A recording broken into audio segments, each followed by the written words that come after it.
प्रत्याशी श्री रिजवान साहब आए हैं और जो चुनाव में धांधली हुई है पूरी तरह से उसके बारे में समाजवादी पार्टी के प्रत्याशी रहे सुंदरकी से रिजवान साहब बताने का काम करेंगे।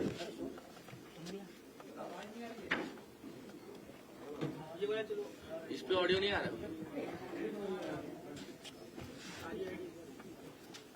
देखिए चुनाव में इस पे ऑडियो नहीं आ रहा। भाई देखिए क्यों आवाज नहीं आ रही है। बोलिए। हेलो, बोलिए। चुनाव में इतने बड़े पैमाने पर धांधली की गई कि हमने अपना जिम्मेदारियां नहीं देखी। सर इस स्पीकर में नहीं आ रही आवाज। सर इसमें आ रही है। चुनाव में इतने बड़े पैमाने पर धांधली की गई, जिस तरह से पूरे क्षेत्र में 90% लोगों से आप जानकारी करा लीजिए, सर्वे करा लीजिए, ग्राउंड सर्वे रिपोर्ट ले लीजिए कि उनके हाथ पे अगर स्याही लगी हो 90% लोगों के, तो फिर बात नहीं है। वोट जिस तरह हराया मुझे गया, पुलिस प्रशासन, जिला प्रशासन और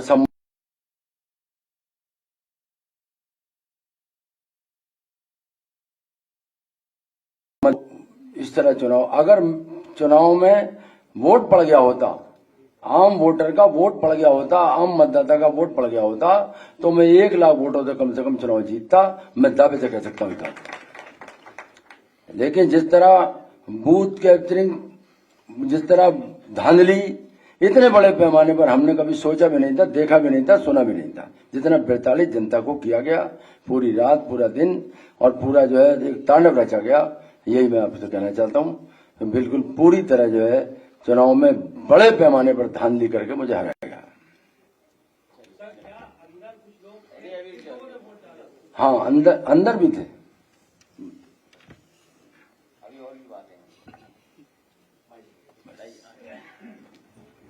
माननीय राष्ट्रीय अध्यक्ष,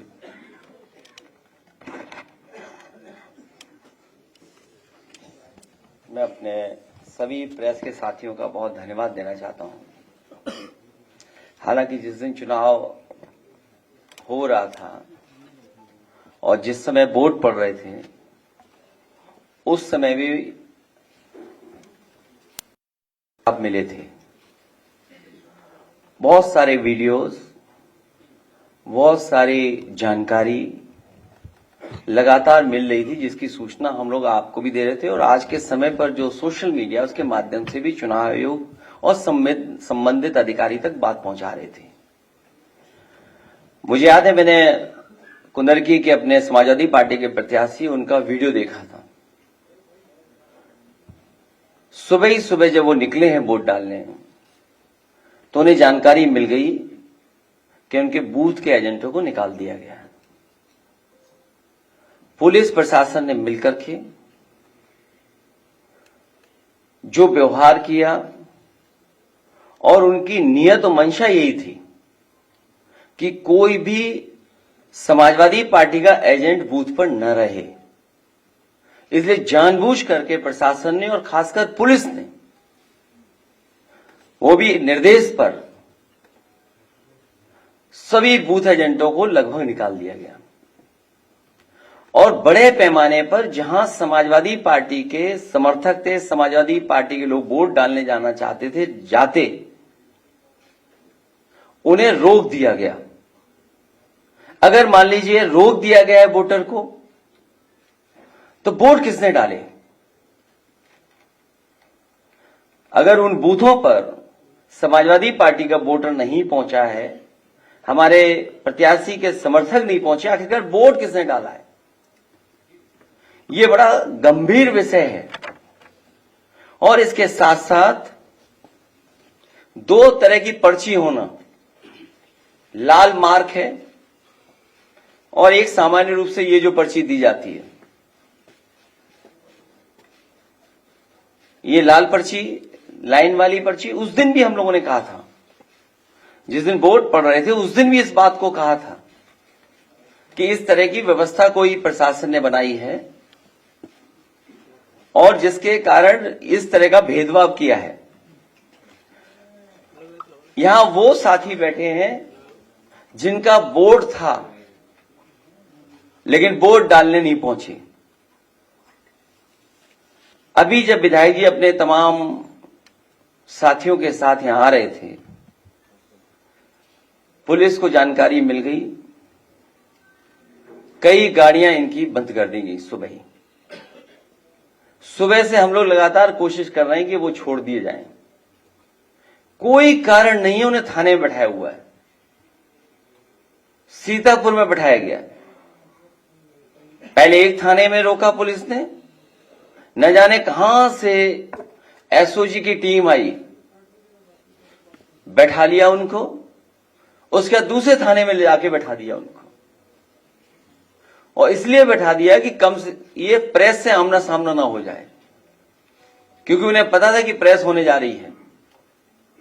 एक और गंभीर घटना हुई है जिसके बारे में आपको जानकारी होगी, संभल की। सर्वे हो चुका था, चुनाव के चर्चा न हो पाए, हमारी आपकी प्रेस गड़बड़ा जाए, इसलिए जानबूझ करके सुबह सर्वे की टीम भेजी है, जिससे माहौल खराब हो जाए, कोई चुनाव पर चर्चा न कर सके। और जो जानकारी मिल रही है उसमें जानकारी है कि कई लोगों को चोट पहुंची है, कई लोग घायल हैं और एक नौजवान नईम, उसकी जान चली गई है। आखिरकार जब सर्वे हो चुका था मस्जिद का, तो दोबारा सर्वे क्यों करा ये सरकार, और वो भी सुबह और बिना तैयारी के। कानूनी और कोर्ट के जो प्रोसीजर, उसमें मैं नहीं जाना चाहता हूं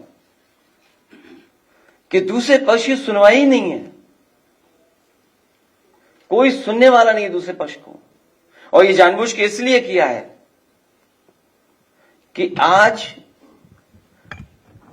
किस बात पे चर्चा हो, किस इमोशन पे चर्चा हो, ये जानबूझ करके सरकार ने कराया है। ये जो संभल में हुआ है, बीजेपी सरकार, प्रशासन, सब ने मिलकर कराया, जिससे कि चुनाव के धांधली पर, चुनाव की बेईमानी पर चर्चा न हो सके।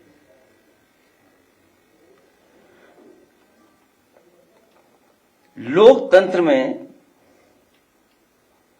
सच्ची जीत लोक से होती है, तंत्र से नहीं। लेकिन ये नया लोकतंत्र जो बनाया भारतीय जनता पार्टी ने, उसमें लोगों को वोट नहीं डालने दे रहे हैं, अपने तंत्र को आगे कर दे रहे हैं। और जब कभी भी निष्पक्ष जांच होगी, जिस समय निष्पक्ष जांच होगी और तमाम वीडियोज जो या सीसीटीवी के माध्यम से जो रिकॉर्डिंग होती है बूथ की, जब उसकी सच्चाई सामने आएगी तो पता लगेगा कि वोटर्स ने वोट नहीं डाला, वहां के कौन वोटर बन गए ये भी किसी को नहीं पता। बूथ के अंदर किसने वोट डाला किसी की जानकारी नहीं है। जिस जीत के पीछे छल होता है वो दिखावटी जीत का छलावा होता है। जो सबसे ज्यादा उस सीट को छलती है, जिसके छल करके जीत का नाटक रचा है। ये पूरा नाटक है इनका, भारतीय जनता पार्टी का। ये जश्न मनाना, लड्डू के नीचे लड्डू को रखने वाली जो वो थोड़ा बहुत जो मिठाई वाले लगाते हैं, बिना हटाए लड्डू खिला देना, ये सब नाटक था। ऐसी जीत जीतने वालों को कमजोर करती है, नैतिक रूप से उनके जमीर को मार देती है। बिना जमीर के जीने वाले अंदर से खोखले होते हैं। ऐसे लोग सबके सामने अपने को ताकतवर दिखाने की कोशिश करते हैं, लेकिन अकेले में आईने में अपना मुंह देखने से भी डरते हैं। भाजपा का हारने का डर तो उसी दिन साबित हो गया था जिस दिन उसने पीडीए के अधिकारी कर्मचारियों को चुनाव से हटा दिया था, जिससे इनके अपने लोग वहां सेट किए जा सकें और धांधली की गवाही देने वाला कोई न हो। हमने तो भाजपा की बदनीयत को समझकर तब ही विरोध किया था, लेकिन जब शासन प्रशासन ही दुशासन बन जाए तो लोकतंत्र के चीरहरण को कौन रोक सकता है। ये बेईमानी कोई नई नहीं है इनकी। चुनाव में धांधली करना, और धांधली का परिणाम हमने सबने कैमरे पे देखा था, तो एक विधायक को भी अपमानित होना पड़ा था। और इनकी धांधली सीसीटीवी की वजह से चंडीगढ़ में पकड़ी भी गई थी। जिनकी उंगलियों पर निशान नहीं है उनके भी वोट डाले गए हैं। ये विधायक जी बैठे हैं, वो जानते होंगे। इनकी विधानसभा में बड़े पैमाने पर लोग हैं जिनकी उंगलियों पे किसी के निशान नहीं है, लेकिन सुनने में आ रहा है कि उनका वोट डल गया है। जिनकी उंगलियों पर निशान नहीं है उनके भी वोट डाले गए हैं। चुनाव आयोग अपने दस्तावेजों में देखे कि जिनका नाम दर्ज है वो बूथ तक पहुंचे भी या नहीं। जिस समय ये जांच होगी कि लोग बूथ तक पहुंचे कि नहीं पहुंचे हैं, दूध का दूध पानी का पानी हो जाएगा। अगर ईवीएम की कोई फॉरेंसिक जांच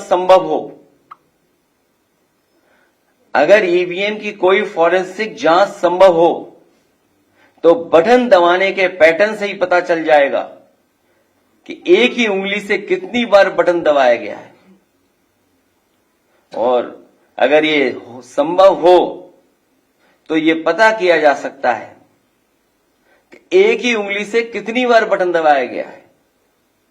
और सुनने में यहां तक आया है कि जो लोग बाहर थे उनको चिन्हित पहले ही कर लिया उन्होंने। जो लोग बाहर थे उन्हें चिन्हित पहले ही कर लिया और उनके वोट भी इन्होंने डाल दिए।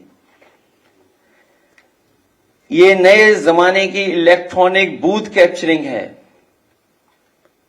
ये नए जमाने की इलेक्ट्रॉनिक बूथ कैप्चरिंग का मामला है जो कोर्ट की निगरानी में होने वाली मतगणना में कैमरे के सामने हेराफेरी कर सकते हैं। वो अपने लोगों के बीच बूथ के बंद कमरे में क्या नहीं कर सकते। अगर पीडीए के अधिकारी कर्मचारी बदलकर धांधली न की होती तो भाजपा एक भी सीट के लिए तरस जाती, जैसे कि लोकसभा चुनाव में हुआ था। जब ऐसी व्यवस्था मिल्कीपुर में नहीं हो पाई तो वहां का चुनाव भी सरकार ने टाल दिया। और धांधली करने के लिए ही, और इस बात की भनक जब पड़ गई सरकार को कि जो लोग छुट्टी पे आए हैं वो लोग भी भारतीय जनता पार्टी के खिलाफ मतदान कर करके जाएंगे, तो इन्होंने चुनाव की तारीखें बदल दी थी। एक देश तब एक लोकतांत्रिक क्रांति की ओर बढ़ने लगता है जब उसे कहीं से भी इंसाफ की उम्मीद दिखाई नहीं देती। महंगाई, बेरोजगारी, बेकारी और चुनावी धांधली से आक्रोशित समाज एक सीमा तक ही सहता है। इतनी सी बात तो अनपढ़ भी समझता है कि पेट की आग कभी भी उसको नहीं जिता सकती जिसने रोटी छीनी हो और जिसने रोजगार छीना हो। भाजपा ने रोजी रोटी, मान सम्मान, सौहार्द, भाईचारा सब छीन लिया है। भाजपा संविधान से लेकर के आरक्षण तक सबको खत्म करने पर उतारू है। ऐसे में भला उसे वोट कौन देगा। चुनाव के दिन जब निहत्थों पर बंदूक तानी गई थी तो भाजपा की कमजोरी सारी दुनिया के सामने आ गई। एक साहसी महिला ने जिस समय अपना वोट देने के अधिकार का कागज बंदूक के सामने तान दिया, भाजपा उसी समय हमेशा के लिए हार गई थी। लोकतंत्र में ऐसा तमाचा आज तक किसी ने नहीं मारा जिसकी गूंज भाजपाइयों को रात में सोने नहीं देगी। सत्ता की भूख ने तो भाजपा को पहले ही बीमार बना दिया था, अब तो वो सो भी नहीं पाएंगी। हमें तो भाजपा के लोगों पर अब तरस आता है, लेकिन जनता कह रही है ये वो लोग नहीं जिन पर तरस किया जाए। भाजपा सोच रही है कि इन परिणामों से पीडीए हताश होगा, तो वो गलत सोच रही है। अन्याय और पीड़न लोगों तो तोड़ता नहीं समझ जोड़ता है, तोड़ता नहीं बल्कि जोड़ता है लोगों को। उत्पीड़न और अन्याय कभी भी लोगों को तोड़ता नहीं है, जोड़ने का काम करता है। हमने पहले भी कहा कि आज फिर कह रहे हैं, सदियों से पीडीएस समाज का जो उत्पीड़न और अपमान प्रभुत्ववादियों ने किया है, उसका दर्द पीडीए ही समझ सकता है। पीडीए दर्द का रिश्ता है, यही दर्द पीडीए को लगातार जोड़ रहा है। ये एकता ही भाजपा की चिंता का सबसे बड़ा विषय बना हुआ है। क्या पीडीए एक क्यों है, पीडीए एक साथ क्यों खड़ा है? भाजपा की बुनियाद हिल चुकी है। एक बार सोच के देखिए, भाजपा को भला वोट कौन दे रहा है?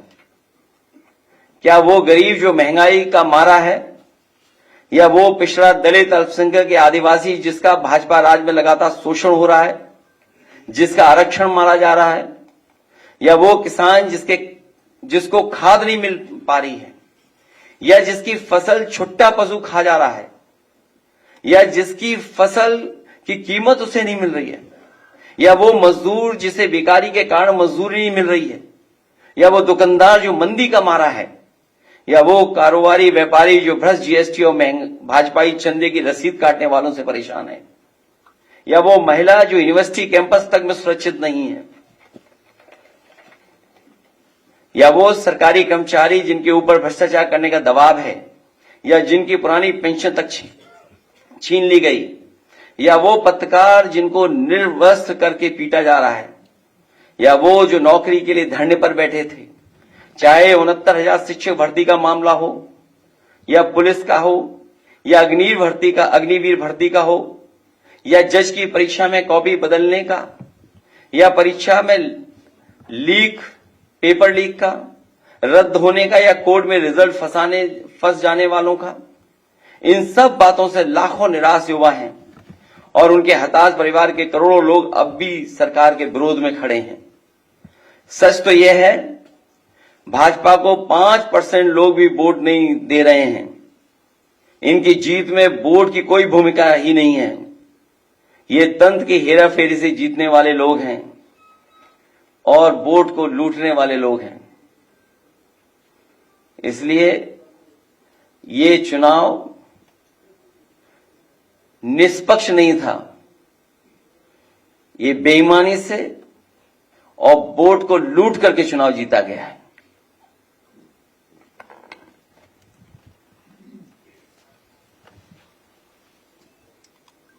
डीजीपी साहब कह रहे हैं कि सब ठीक है, हालात नियंत्रण में है, एक आदमी की मौत हो गई है, इसके बाद भी वो कह रहे हैं सब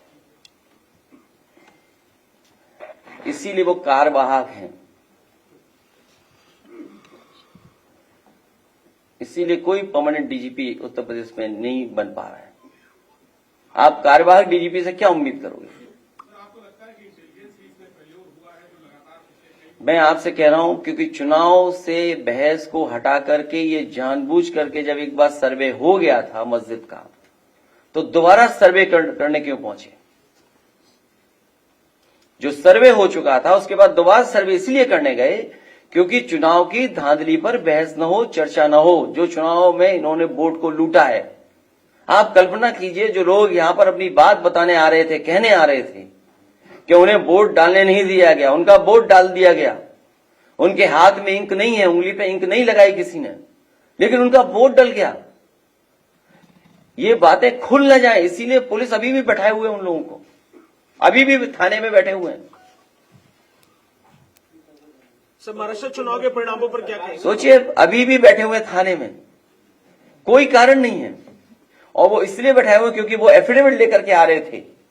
आपके सामने वो एफिडेविट दिखाते कि उन्हें वोट डालने नहीं दिया गया और उनका वोट पड़ गया। क्या वोट बड़ी आबादी का रोक दें और 1 लाख वोट से जीत जाए, 1 लाख ऊपर ज्यादा से वोट जीत जाए? क्या आप कल्पना कर सकते हैं? और केवल पुलिस वर्दी में नहीं थी, वर्दी के अलावा प्राइवेट ड्रेस में भी थी। जिस तरह हिटलर ने ट्रूपर्स बनाए थे, हिटलर के जमाने में ट्रूपर्स होते थे, उसी तरीके से वहीं से सीख लेकर के सरकार ने पुलिस की वर्दी उतार करके प्राइवेट ड्रेस में भी लोगों को भेजा हुआ था बड़े पैमाने पर। अगली बार करहल भी जीतेंगे कह रहे हो। अगली बार कुंदरकी 1 लाख से ज्यादा वोटों से हराएगा। कुंदरकी की जनता 1 लाख से ज्यादा वोटों से हराएगी। सर, अल्पसंख्यक बाहुल इलाके में इतना वोट मिला, सरकार से सवाल जब पूछा गया तो उन्होंने कहा कि उनको अपने गोत्र, पूर्वज और विरासत की याद आई होगी, इसीलिए शायद वो वापस आ गए।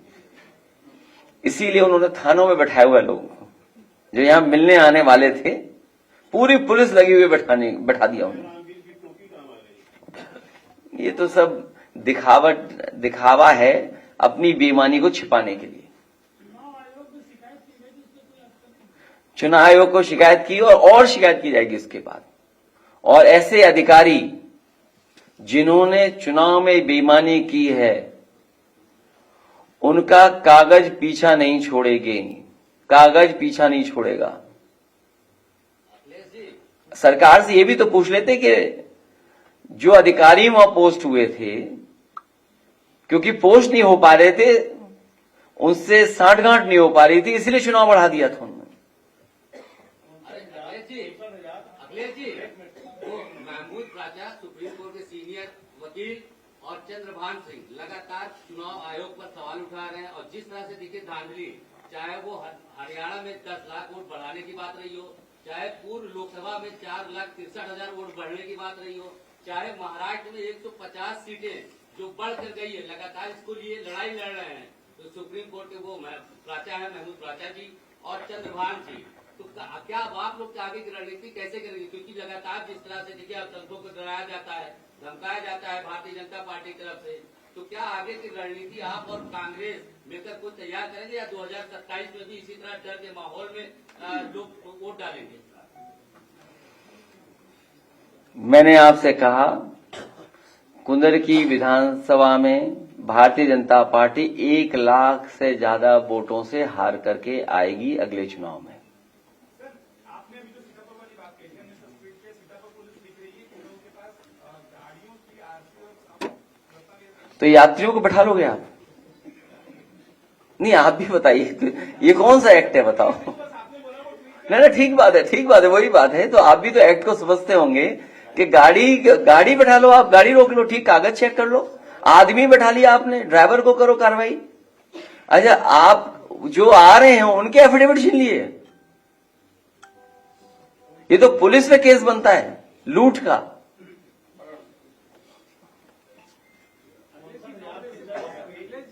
घोटाला में आपने कई बार अनुरोध किया और हाईकोर्ट के आदेश के बाद सरकार के कान में जो लेने थे, उसके बाद भी चुनाव में अस्पष्ट बहुमत, महाराष्ट्र आखिर एक मामला क्या है समझ में मुझे नहीं आता। ऐसी स्ट्राइक रेट कभी देखी आपने जो बीजेपी की स्ट्राइक रेट इस बार दिखाई दी है चुनाव में?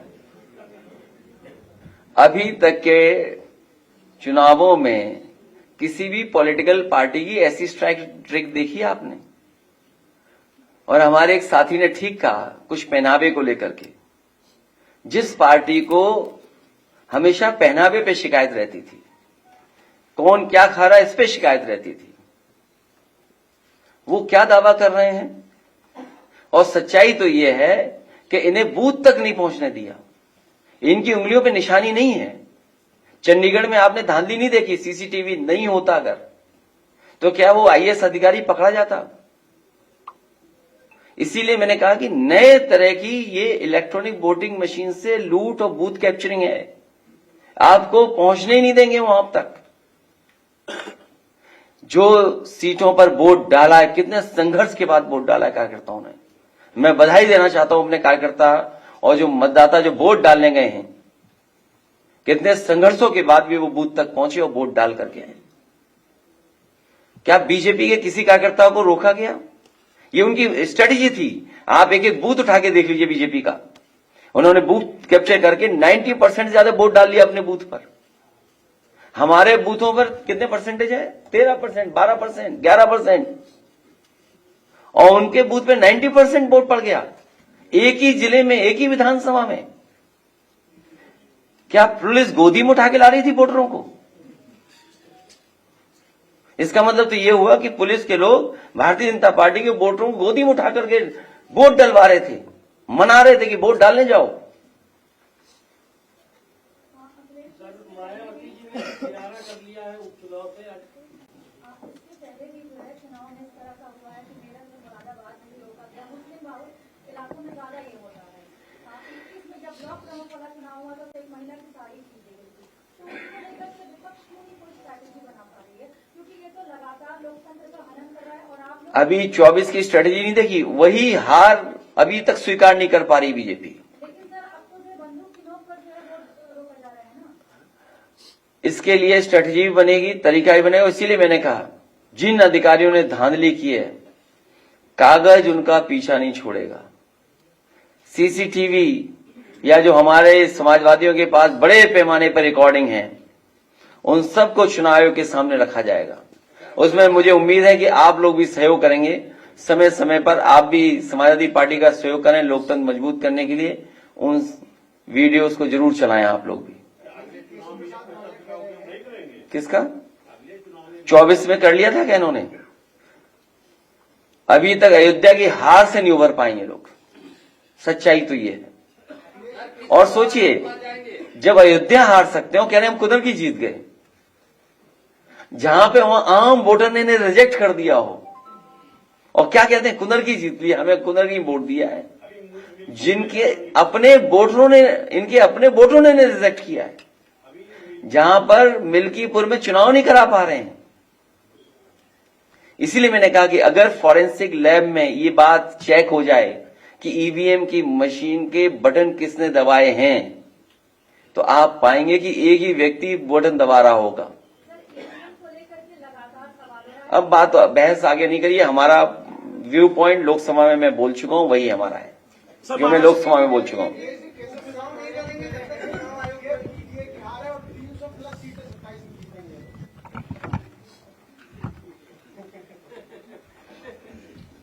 बेहाल है वो। मायावती जी कह रहे हैं उपचुनाव ही नहीं लड़ेंगे जब तक चुनाव आयोग को लेकर कदम नहीं उठाता। अब उपचुनाव हो गई नहीं, अब उपचुनाव कोई होगा ही नहीं, एक होगा बस। सर महाराष्ट्र और झारखंड चुनाव परिणामों पर क्या कहेंगे सर?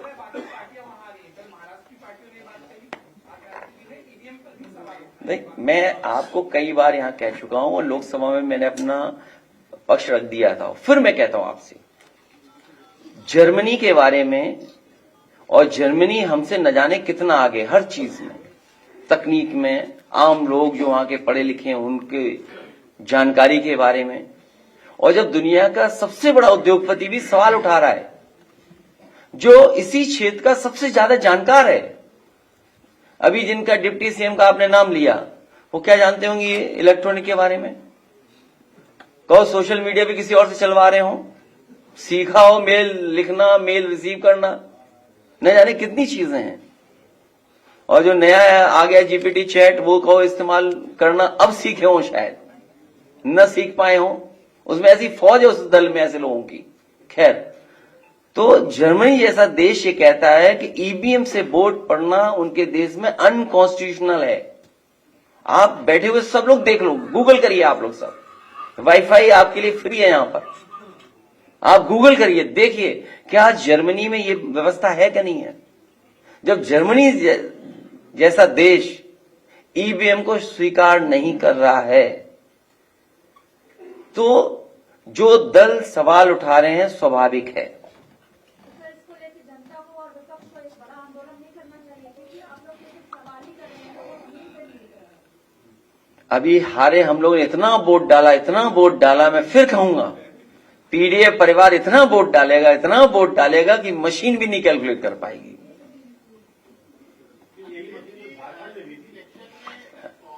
कभी कभी कुछ छोड़ देते हैं कुछ लोग। देखिए, मैं इस पे बहस में नहीं उलझना चाहता हूं कि कहां क्या है।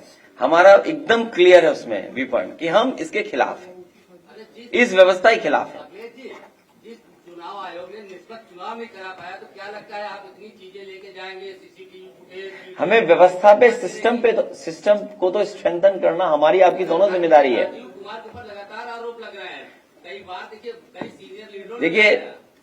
ये पक्ष आपका ठीक है, लेकिन हमें और आपको जब मौका मिले इंस्टीट्यूशन कैसे बेहतर हो, इंस्टीट्यूशन को कैसे स्ट्रेंथन करना, ये काम करना पड़ेगा। और उस इंस्टीट्यूशन में जो खराब लोग हैं उन्हें समय समय पे कटघरे में खड़ा करना पड़ेगा। अखिलेश जी, आपको ये नहीं लगता है कि कांग्रेस को भी इसमें टिकट अगर एक दो दी जाती है तो ज्यादा उपयुक्त होता है? आपकी किसी कांग्रेस के बड़े नेता से बात हुई क्या? तब ठीक है, तो उनसे पूछ लेते मांगी क्यों नहीं।